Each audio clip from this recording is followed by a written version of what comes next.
तो पिला माने आज आम आलोचना करवा तुमर +3 थर्ड इयर रो 5th सेमिस्टर कोर पेपर 13 ये कोर पेपर 13 टा रही 1857 टू नहीं 1950 पर्यंत एथर दुटा वीडियो मु अपलोड कर देछि तमे ताको जाइकी देखि परिबो।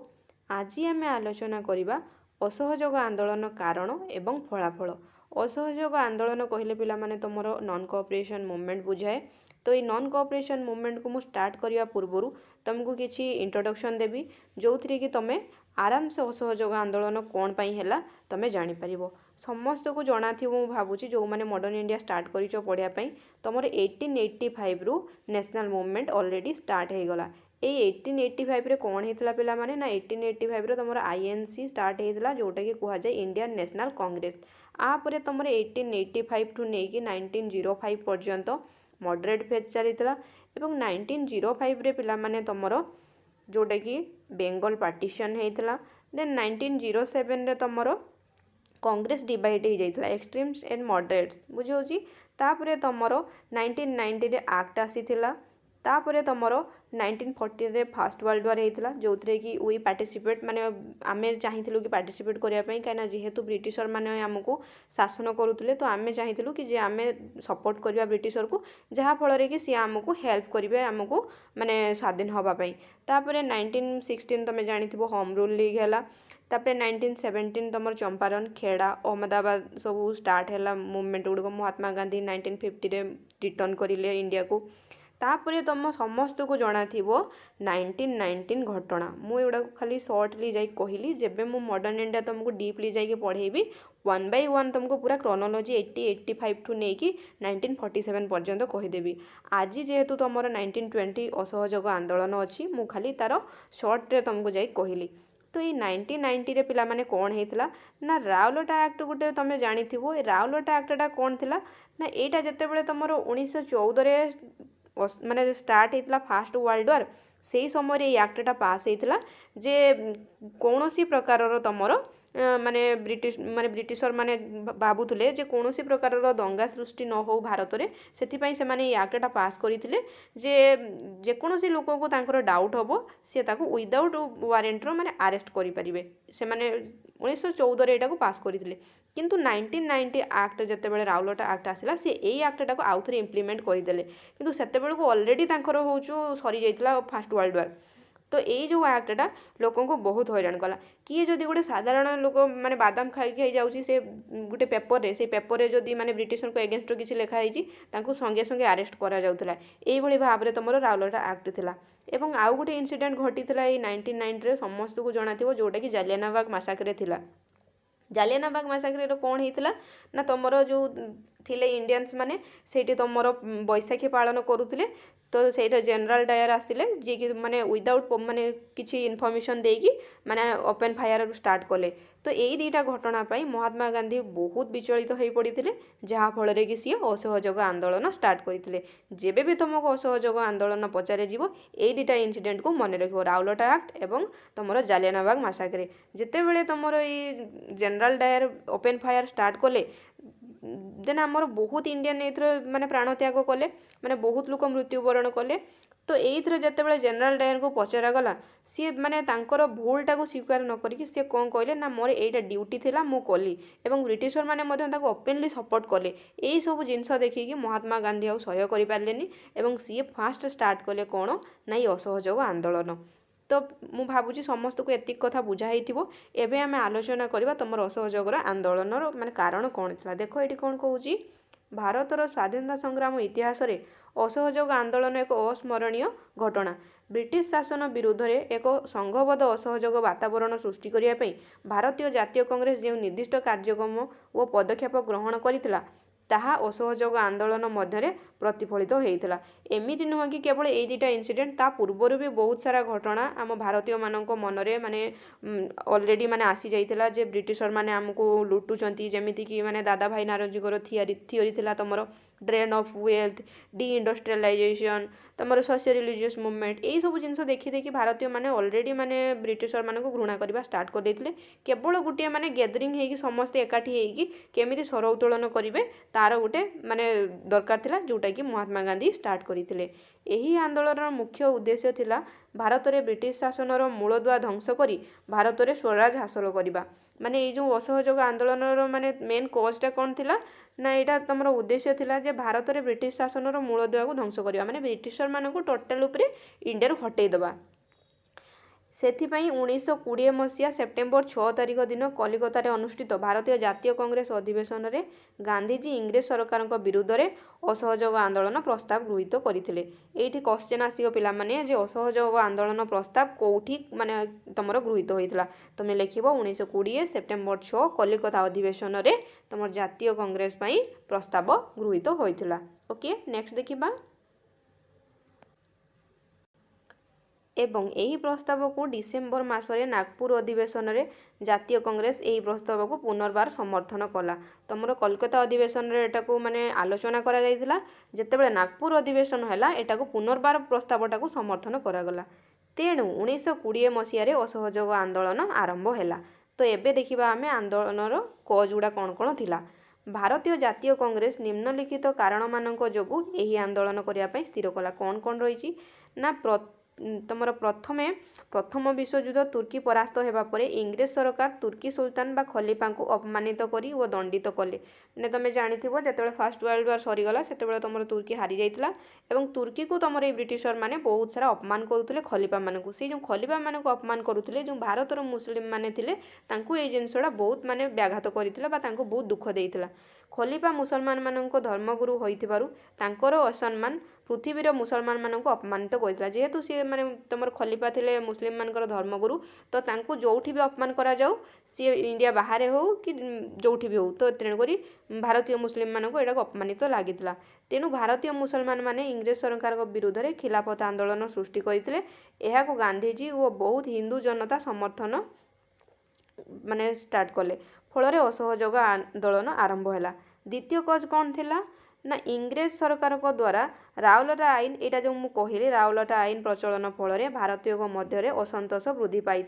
यही आईन भारतीय मानक स्वाधीनता को लभ करता जमीक कहली माने साधारण लोक जी किसी जानी पेपरटी बादाम खाऊँ कि कौन खाऊँ से भी माने अरेस्ट कर दि जाऊला बिना माने कौन दफा लगे माने दफा लगे बिना कौन इनफर्मेशन रे। तापर देखो थर्ड रे कौन कहूँ 1919 मसीहा जालियानाबाग हत्याकांड मुझे कहली जे 1919 तुम जो जालियानाबाग हत्याकांड होता जनरल डायर विरुद्ध में पंजाब प्रादेशिक सरकार और केंद्र सरकार कौन सी कार्यानुष्ठान ग्रहण न करिवारु इंग्रेज सरकार विरुद्ध में असहयोग आंदोलन सृष्टि होता। माने एते बड़ सी घटना गोटे घटेदेले एते लोकों को मारिदेले माने ब्रिटिशर तांको माने पनिशमेंट देबे कौन तांको फांसी दंडा देबे कौन फांसी दंड देबे कौन सी माने ताको हरी सपोर्ट करूछंती कि नहीं सी जहा करिथिला ठीक करिथिला बेली। चतुर्थरे ब्रिटिश सरकार भारतीय मान प्रति दमन लीला को प्रतिवाद करी असहयोग आंदोलन आरंभ होता। माने ब्रिटिशर माने जो प्रकार अत्याचार करुले भारतीय मानक ताहाको माने असहयोग करिकी एही आंदोलनटा स्टार्ट होता। पंचमर कौन देउची देख बाल गंगाधर तिलक स्वाधीनता मोर जन्मगत अधिकार उक्ति भारतीय प्रेरणा उन्मादक सृष्टि करथिला। ये जो बाल गंगाधर तिलकर थिला स्वाधीनता मोर जन्मगत राइट्स एटा जो से कही एटा को लेकिन तुम आंदोलन आरंभ होता। आंदोलन कार्यक्रम कौन थिला देखिबा ना आंदोलन कार्यक्रम रही असहयोग आंदोलन रे विदेशी द्रव्य सबको वर्जन करवा माने जेतिकी सब विदेशी जिनस आसो ब्रिटिश जिनस आसो ताको वर्जन करवा। एमती कि जना जाए जे माने जो माने ब्रिटिश जिनस यूज करुले जो माने लुगा धोउले से माने से जिनस धो नथुले ब्राह्मण माने बाहागर करू नथुले जोठी ब्रिटिशर जिनस यूज होउथला बाहागर रे बहुत प्रकार जिनिस को माने विदेशी द्रव्य को सब वर्जन करा। छात्र छात्री स्कूल कॉलेज वर्जन करुले माने जोटा ब्रिटिश स्कूल से माने जाउ नथुले सरकारी सभा समिति वर्जन सबू जिनस को वर्जन करा। सरकारी सम्मान सूचक पदवी ये जो नाइटहुड पदवी सब देते एगुड़ा वर्जन करा।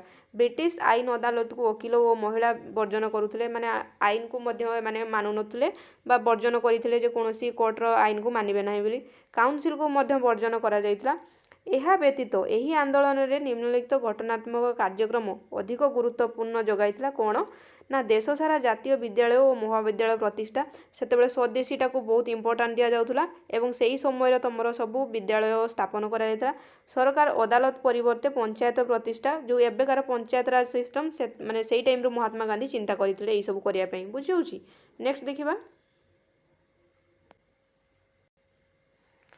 ନେକ୍ସଟ ରହିଛି ହାତରେ ସୂତା କଟା ଓ ଲୁଗାବୁଣା କାର୍ଯ୍ୟକ୍ରମ ସଫଳ ପୁନରୁତ୍ଥାନ କରିବା, ଅସ୍ପୃଶ୍ୟତା ନିବାରଣ କରି ହରିଜନମାନଙ୍କୁ ସମ୍ମାନ ଦେବା। ସେତେବେଳେ ଅନଟଚେବଲ୍ ବହୁତ ମାତ୍ରାରେ ସ୍ପ୍ରେଡ୍ ହେଉଥିଲା, ତେଣୁକରି ସେଇଟାକୁ ବି ମାନେ ହଟାଇବା ପାଇଁ ମହାତ୍ମା ଗାନ୍ଧୀ ଚେଷ୍ଟା କରିଥିଲେ। ସାମ୍ପ୍ରତିକ ସଦ୍ଭାବ ପ୍ରତିଷ୍ଠା, ମାନେ ସାମ୍ପ୍ରତିକ ସଦ୍ଭାବ ପ୍ରତିଷ୍ଠା, ସମସ୍ତଙ୍କ ମଧ୍ୟରେ ମାନେ ଭାତୃଭାବ ସୃଷ୍ଟି କରିବା, ଏଇସବୁ ବି ଥିଲା ଏହି ଆନ୍ଦୋଳନର ମୁଖ୍ୟ ଉଦ୍ଦେଶ୍ୟ। ଏହି ଆନ୍ଦୋଳନ ଅଳ୍ପ ଦିନ ମଧ୍ୟରେ ଅଗ୍ନିଶିଖା ପରି ଚାରିଆଡ଼େ ବିସ୍ତାରିତ ହୋଇଥିଲା। ଏହା କାର୍ଯ୍ୟକ୍ରମ ଅନୁଯାୟୀ ପ୍ରଥମେ ଗାନ୍ଧୀଜୀ ସରକାରୀ ପଦ ଉପାଧି ବର୍ଜନ କରିଥିଲେ। ମାନେ ଏହାର କାର୍ଯ୍ୟକ୍ରମ ଅନୁଯାୟୀ ପ୍ରଥମେ ଗାନ୍ଧୀଜୀ କହିଥିଲେ ଯିଏମାନେ ସରକାରୀ ପଦବୀରେ ଅଛ ତାକୁ ଆଗେ ଛାଡ଼।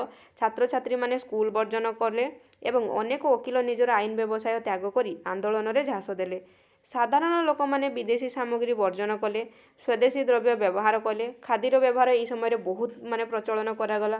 ନିର୍ବାଚନରେ ଅଧିକାଂଶ ଭୋଟଦାତା ଭୋଟ ଦେଲେ ନାହିଁ। ଭାରତୀୟମାନେ ସାଂଗଠନିକ ହୋଇ ବ୍ରିଟିଶ ଶାସନ ବିରୁଦ୍ଧରେ ଅସନ୍ତୋଷ ପ୍ରକାଶ କଲେ। ଏହିଭଳି ଭାବରେ ସେ ସମୟରେ ବ୍ରିଟିଶରମାନଙ୍କ ଏଗେନଷ୍ଟରେ ଆମେ ଫାଷ୍ଟ ଅସହଯୋଗ ଆନ୍ଦୋଳନ ଷ୍ଟାର୍ଟ କରିଥିଲୁ। ଏହି ଆନ୍ଦୋଳନକୁ ଦମନ କରିବା ପାଇଁ ଇଂରେଜ ସରକାର ହିଂସାତ୍ମକ ପନ୍ଥା ଗ୍ରହଣ କରିଥିଲେ। ମାନେ ଯେହେତୁ ମାନେ ସେତେବେଳେ ଏଇ ଆନ୍ଦୋଳନଟା ବହୁତ ଫାଷ୍ଟ ହେଇଥିଲା ଏବଂ ବହୁତ ବଡ଼ ଆକାରର ହେଇଥିଲା, ତେଣୁକରି ବ୍ରିଟିଶରମାନେ ଏଟାକୁ ବନ୍ଦ କରିବା ପାଇଁ ବହୁତ ଚେଷ୍ଟା କରିଥିଲେ। ସରକାରଙ୍କର ଲାଠିମାଡ଼, ଲୁହବୁହା ବାଷ୍ପ ପ୍ରୟୋଗ କରିଥିଲେ, ନେତାମାନଙ୍କୁ ବନ୍ଦୀ କରିଦେଇଥିଲେ ଏବଂ ଗାନ୍ଧୀଜୀ 1922 ମସିହା ଫେବୃଆରୀ 1 ତାରିଖ ବଡ଼ଲାଟ ଲର୍ଡ ରେଡିଙ୍କୁ 7 ଦିନ ମଧ୍ୟରେ ସରକାର ଦମନ ନୀତି ପ୍ରତ୍ୟାହାର କରିବା ପାଇଁ ଏକ ଚରମପତ୍ର ଲେଖିଥିଲେ। ମାନେ ମହାତ୍ମା ଗାନ୍ଧୀ କହିଲେ ଯେ ଏସବୁ ଠିକ୍ ନୁହଁ, ଆମେ ତ ଶାନ୍ତିପୂର୍ଣ୍ଣ ଭାବରେ ଆନ୍ଦୋଳନ କରୁଛୁ, ତ ଏସବୁ କରିବା ଠିକ୍ ନୁହେଁ ବୋଲି ଲର୍ଡ ରେଡିଙ୍କୁ ସେ ଗୋଟେ ପତ୍ର ଲେଖିଥିଲେ। ମାତ୍ର ଫେବୃଆରୀ 5 ତାରିଖ ଦିନ କେତେକ ଉତ୍ତ୍ୟକ୍ତ ଜନତା ଉତ୍ତରପ୍ରଦେଶର ଗୋରଖପୁର ଜିଲ୍ଲାରେ ଚୌରି ଚୌରା ଥାନାରେ ନିଆଁ ଲଗାଇଦେଲେ। ମାନେ ଯେତେବେଳେ ମହାତ୍ମା ଗାନ୍ଧୀ ଗୋଟେ ଲେଟର ଲେଖିଛନ୍ତି ରେଡିଙ୍କୁ, ସେହି ସମୟରେ ଯେହେତୁ ୱାର୍ ଲାଇକ୍ ସିଚୁଏସନ୍ ସେଠି ହେଇଯାଇଛି, ସେଥିପାଇଁ କିଛି ଉତ୍ତ୍ୟକ୍ତ ଲୋକ କ'ଣ କରିଥିଲେ, ଏଇ କ୍ୱେଶ୍ଚନଟା ଆସେ ଯେ କେବେ ହେଉଛୁ ଏଇ ଯେଉଁ ଗୋରଖପୁରରେ ନିଆଁ ଲଗାଇଥିଲେ। ଏଇଟା ଫେବୃଆରୀ 5 ତାରିଖ ଦିନ କିଛି ଲୋକ ଗୋରଖପୁର ମାନେ ଥାନାରେ ନିଆଁ ଲଗାଇ ଦେଇଥିଲେ ଏବଂ ସେଥିରେ 22 ଜଣ ପୋଲିସଙ୍କ ଜୀବନ୍ତ ମୃତ୍ୟୁବରଣ ହେଇଥିଲା, ମାନେ ଜୀବନ୍ତ ଦଗ୍ଧ ହୋଇଥିଲା। ଏଥିରେ ମର୍ମାହିତ ହୋଇ 1922 ମସିହା ଫେବୃଆରୀ 6 ତାରିଖ ଦିନ ଗାନ୍ଧୀଜୀ ଆନ୍ଦୋଳନକୁ ବନ୍ଦ କରିଥିଲେ। କାହିଁକିନା ସବୁବେଳେ ମନେ ରଖିବ ମହାତ୍ମା ଗାନ୍ଧୀ ମାନେ ସବୁବେଳେ ଅହିଂସା ପଥ ଆପଣେଇଥିଲେ। ଯେହେତୁ ଏଠି ହିଂସା ହେଇଗଲା, ମାନେ 22 ଜଣ ଲୋକଙ୍କର ମୃତ୍ୟୁବରଣ ହେଇଗଲା, ସେଥିପାଇଁ ମହାତ୍ମା ଗାନ୍ଧୀ ଏଇ ଯେଉଁ ତୁମର ନନ୍ କୋଅପରେସନ୍ ମୁଭମେଣ୍ଟଟାକୁ ରିଟର୍ନ ନେଇଗଲେ। କ୍ୱେଶ୍ଚନ୍ ଆସିବ ନନ୍ କୋଅପରେସନ୍ ମୁଭମେଣ୍ଟ କେବେ ରିଟର୍ନ କରାଗଲା ନା 1922ରେ ଏଟାକୁ ରିଟର୍ନ କରାଗଲା ଫେବୃଆରୀ 6 ତାରିଖରେ। ଏଇଟାକୁ ବି ତୁମକୁ ମନେ ରଖିବା ପାଇଁ ପଡ଼ିବ। ବହୁତ ଡିବେଟ୍ ଆସେ ପିଲାମାନେ ଯେ କାହିଁକି ମହାତ୍ମା ଗାନ୍ଧୀ ଏଟାକୁ ରିଟର୍ନ କରିନେଲେ। ମାନେ ସେତେବେଳକୁ ଲୋକଙ୍କର ମାନେ ପିକ୍ ଲେଭେଲକୁ ଆସିଯାଇଥିଲା ଆନ୍ଦୋଳନ କରିବା ପାଇଁ, ସେହି ସମୟରେ କ'ଣ ପାଇଁ ମହାତ୍ମା ଗାନ୍ଧୀ ଏଟାକୁ ହଟେଇ ନେଲେ। କିନ୍ତୁ ଆର ବହୁତ ସାରା ରିଜନ୍ ଅଛି, ତୁମେ ଯେତେବେଳେ ମାନେ ବଡ଼ ବଡ଼ ଅଥରଙ୍କର ବୁକ୍ ପଢ଼ିବ ସେତେବେଳେ ସବୁ ଆ ବିଷୟରେ ଜାଣିପାରିବ। ଏବେ ଆମେ ଫଳାଫଳ ଜାଣିବା ଯେ ଏଇ ଯେଉଁ ଆନ୍ଦୋଳନଟା ହେଲା ଅସହଯୋଗ ଆନ୍ଦୋଳନଟା, ତାର ଫଳାଫଳ କ'ଣ ହେଲା। ଯଦିଓ ଏହି ଆନ୍ଦୋଳନ କିଛି ଅଂଶପ୍ରଦ ସଫଳତା ହାସଲ କରିନଥିଲା, ତଥାପି ଏହାର ପ୍ରଭାବ ଲୋକଙ୍କ ଉପରେ ଯଥେଷ୍ଟ ପଡ଼ିଥିଲା ଏବଂ ଭବିଷ୍ୟତରେ ଆନ୍ଦୋଳନ ପାଇଁ ପ୍ରେରଣା ଯୋଗାଇଥିଲା। ମାନେ ଏଇଥିରୁ ଲୋକମାନେ ଆଗ୍ରହ ପ୍ରକାଶ କଲେ ଯେ ଗୋଟେ ଆମେ ବି ମାନେ ବ୍ରିଟିଶଙ୍କ ଏଗେନଷ୍ଟରେ ୱାର୍ କରିପାରିବା, ଆମେ ବି ହେଉଛି କିଛି ଏକଜୁଟ ହେଇପାରିବା, ଏଇଭଳିଆ ମନୋଭାବ ମାନେ ଇଣ୍ଡିଆନଙ୍କ ଭିତରେ ଆସିଯାଇଥିଲା। ଏହା ଭାରତୀୟଙ୍କ ମଧ୍ୟରେ ନିର୍ଭୟତା, ଆଦମ୍ୟ ସାହସ ଓ ଆତ୍ମବିଶ୍ୱାସ ସୃଷ୍ଟି କରିଥିଲା, ମାନେ ଆମେ ବି ପାରିବୁ। ଏହାପରେ ଇଂରେଜ ଭାଷା ବଦଳରେ ହିନ୍ଦୀକୁ ଜାତୀୟ ଭାଷା ରୂପରେ ସ୍ୱୀକୃତି ଦିଆଗଲା। ସ୍ୱରାଜ ହାସଲ ଲକ୍ଷ୍ୟ ଏବଂ ସ୍ୱଦେଶୀ ଦ୍ରବ୍ୟ ବ୍ୟବହାର କଂଗ୍ରେସର ଅଧିକ ଶକ୍ତିଶାଳୀ କରିବା ସଙ୍ଗେ ସଙ୍ଗେ ଇଂରେଜମାନଙ୍କ ବିରୁଦ୍ଧରେ ସଂଗ୍ରାମ କରିବା ପାଇଁ ଅଧିକ ଉତ୍ସାହ ପ୍ରଦାନ କରିଥିଲା। ମାନେ ଏଇ ଯେଉଁ ତୁମର ଆନ୍ଦୋଳନଟା ହେଲା ଲୋକଙ୍କ ମଧ୍ୟରେ ସ୍ୱଦେଶୀ ଦ୍ରବ୍ୟ କେମିତି ଆପଣେଇବା, ଆମେ ବିଦେଶୀ ଦ୍ରବ୍ୟକୁ କେମିତି ମାନେ ବର୍ଜନ କରିବା, ଏଇସବୁ ଜିନିଷକୁ ତର୍ଜମା କରିବା ଏବଂ ନିଜ ଭିତରେ ଉପଲବ୍ଧି କରିବା, ଏଇ ତୁମର ଅସହଯୋଗ ଆନ୍ଦୋଳନ ସମସ୍ତଙ୍କ ମଧ୍ୟରେ ସଫଳ ଭାବରେ ବାଣ୍ଟି ପାରିଥିଲା। ମହାତ୍ମା ଗାନ୍ଧୀଙ୍କର ଏଇ ଆନ୍ଦୋଳନଟି ତୁମର ପ୍ରଥମ ଥିଲା, ସେଥିପାଇଁ ଏଇଟାକୁ ମାନେ ଆମେ ପଢ଼ୁଛୁ। ତ ଆର ବି ମାନେ କାରଣ ଦେଖିଲ ତମେ ପିଲାମାନେ କେମିତି ମାନେ ଆମକୁ ହଇରାଣ କରାଯାଉଥିଲା, ଏତେ ବଡ଼ ଘଟଣା ଘଟିଗଲା, ଏତେ ଗୁଡ଼ିଏ ଲୋକ ମରିଗଲେ ତମର ଚୌରୀ ଚୌରା ସରି ଆମର ଯେଉଁ ରହିଥିଲା ଜାଲିଆନାବାଗ ମାସାକ୍ରେର, କିନ୍ତୁ ତାର କୌଣସି ଆମକୁ ମାନେ ରିଟର୍ନ କିଛି ମାନେ ମିଳିଲା ନାହିଁ କି ଜେନେରାଲ ଡାୟରଙ୍କ ଏଗେନଷ୍ଟରେ କିଛି ଆକ୍ସନ୍ ନିଆଗଲା ନାହିଁ, ଯାହାଫଳରେ କି ମହାତ୍ମା ଗାନ୍ଧୀ ବାଧ୍ୟ ହୋଇକି ତମର ଅସହଯୋଗ ଆନ୍ଦୋଳନ ଷ୍ଟାର୍ଟ କରିଥିଲେ। ତ ପିଲାମାନେ ଭିଡ଼ିଓଟାକୁ ଫୁଲ୍ ଦେଖିବ, ଯଦି ଏଥିରେ କିଛି ଡାଉଟ୍ ଥାଏ ମୋତେ କମେଣ୍ଟରେ ଯାଇକି କ୍ୱେଶ୍ଚନ୍ କରିବ। ଦେନ୍ ଭିଡ଼ିଓ ଯଦି ଭଲ ଲାଗିଛି ଗୋଟେ ଲାଇକ୍ କରିବ, ସେୟାର କରିବ, ସବସ୍କ୍ରାଇବ୍ କରିବା ପାଇଁ ଜମା ବି ଭୁଲିବନି। Thanks for watching.